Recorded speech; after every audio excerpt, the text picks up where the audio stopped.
Hi friends, எல்லாரும் எப்படி இருக்கீங்க? Welcome back to my channel Sai ஆதிஸ் vlog. என்னோட சேனல் ஃபர்ஸ்ட் டைம் பார்க்குற மாதிரி இருந்தால் கண்டிப்பாக சப்ஸ்கிரைப் பண்ணுங்க. மறந்துடாம பெல் ஐக்கானை ப்ரெஸ் பண்ணுங்க. அப்பதான் நான் போடுற வீடியோ உங்களுக்கு நோட்டிஃபிகேஷன் வரும். நம்ம இன்னைக்கு சூப்பரான ஹெல்தியான மில்லட் கிறிஸ்பி தோசை தாங்க பார்க்க போகிறோம். நான் வந்து தோசைக்கு அரைச்சி வச்ச மாவில் தான் இன்றைக்கி ரவா தோசை ஊற்றுனேன். அவ்வளோ சூப்பராக கிறிஸ்பியாக வந்தது. கண்டிப்பாக நீங்களும் இதை ட்ரை பண்ணி பாருங்கள். நான் 1 கப்பு மில்லட்ஸ் மாவு எடுத்திருக்கேங்க. இதில் 1/2 கப்பு ரவை எடுத்துக்கலாம், 1/2 கப்பு அரிசி மாவு எடுத்துக்கலாங்க.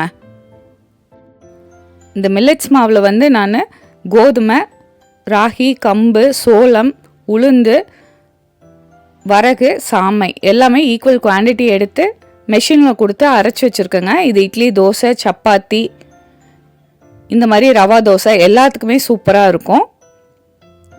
தேவையான அளவு உப்பு ஆட் பண்ணிவிட்டு நல்லா மிக்ஸ் பண்ணி விட்டுக்குங்க.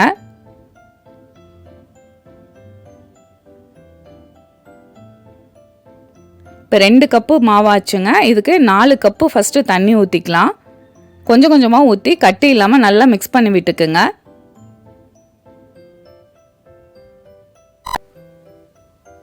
இந்த பேட்ரு வந்து கொஞ்சம் தண்ணியாக தாங்க வேணும். அதனால் நீங்கள் தண்ணி அதிகமாக போனாலும் பயப்பட தேவையில்லை. கட்டி இல்லாமல் நல்லா மிக்ஸ் பண்ணி விட்டுக்குங்க.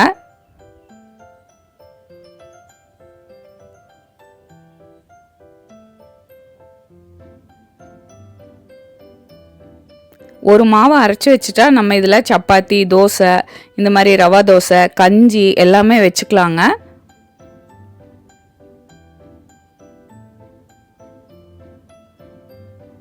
திரும்பவும் தண்ணி கொஞ்சம் ஆட் பண்ணிவிட்டு நல்லா மிக்ஸ் பண்ணி விட்டுக்குங்க.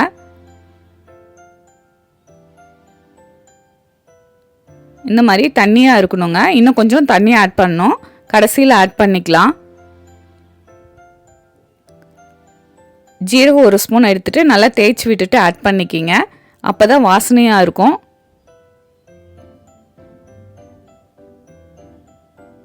மிளகு 1/4 டீஸ்பூன் ஆட் பண்ணிக்கலாங்க.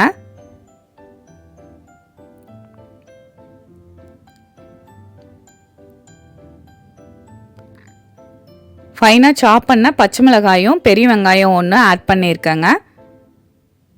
நல்லா மிக்ஸ் பண்ணி விட்டுக்கலாம்.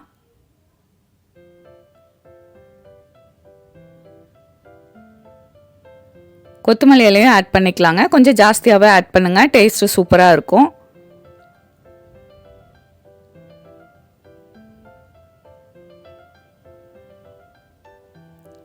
உடனே சுடுற மாதிரி இருந்தால் கொஞ்சம் பேக்கிங் சோடா ஆட் பண்ணிக்கலாங்க. நான் அதை ஆட் பண்ணல.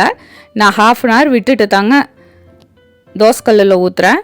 இன்னும் கொஞ்சம் தண்ணி ஆட் பண்ணிவிட்டு லிட்டை போட்டு ஒரு 1/2 அன் ஹவர் விட்டுறலாங்க.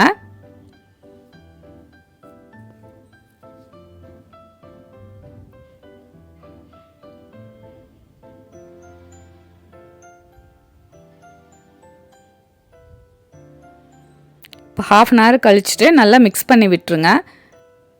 தண்ணி மேலே தெளிஞ்சு தாங்க இருக்கும். நல்லா மிக்ஸ் பண்ணி விட்டுக்குங்க.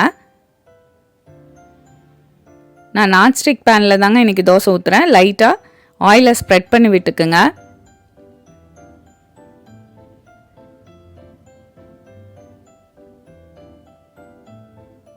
மாவு கொஞ்சம் கெட்டியாக இருந்துச்சுன்னா ரவா தோசை மாதிரி வராதுங்க. கொஞ்சம் மொத்தமாயிரும். அப்படி ஊற்றினாலும் நல்லா தான் இருக்கும்.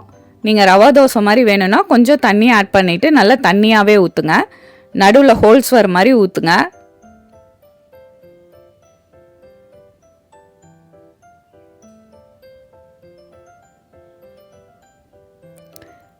மீடியம் ஃப்ளேமில் வச்சுட்டு ஒரு 5 நிமிஷம் விட்டுறலாங்க. நல்லா கிறிஸ்பியாகி வரும்.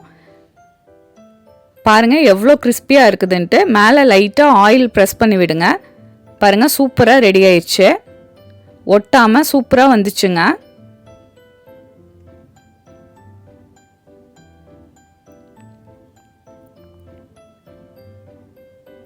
கண்டிப்பாக நீங்களும் இந்த கிறிஸ்பியான மில்லட்ஸ் ரவா தோசையை ட்ரை பண்ணி பாருங்கள். ட்ரை பண்ணி பார்த்துட்டு கமெண்ட் பண்ணுங்கள். உங்கள் ஃப்ரெண்ட்ஸ்க்கு ஷேர் பண்ணுங்கள்.